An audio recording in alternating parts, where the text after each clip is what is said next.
Yesterday we were hired by two young ladies for failure to obey a police officer in the city of Scottsdale. Our primary office is in Tempe. We have a couple satellite offices throughout the state, but primary office is in Tempe. And Tempe, if you're not from the area, is the city adjacent to Scottsdale.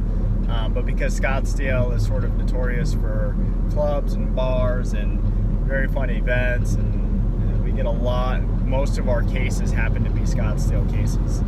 And so it's not uncommon for us to receive these failure to obey police officer cases, and they're all very similar. What generally happens is somebody's at a bar, somebody's at a club, and maybe they get kicked out, or maybe they're with a group that gets kicked out because some people are fighting or get in an argument or whatever it may be.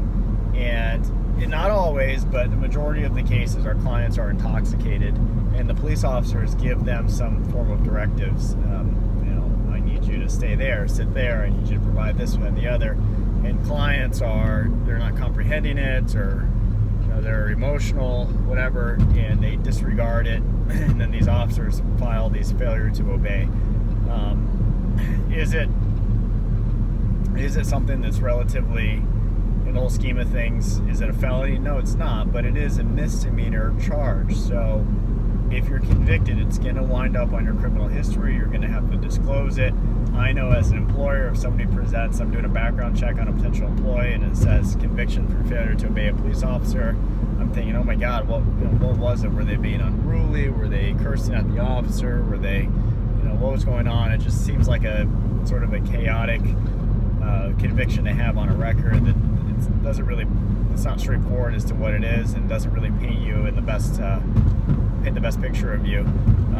So what we do is we really get involved, and we get the police reports, and we tackle the case, and we interview the police officer.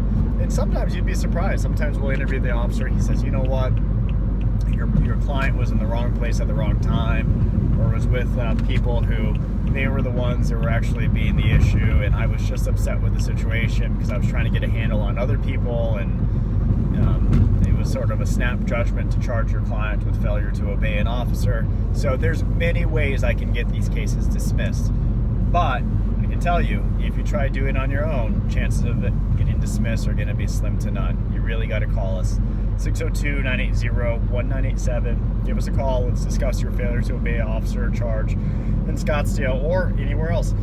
It's in Tempe, Phoenix, Lake Havasu, Chandler, anywhere in Arizona. But for the purpose of this video, majority of our failure to obey cases are at Scottsdale. So if you're charged with that, you know somebody that's been charged, you want some free legal advice, give me a call, 602-980-1987.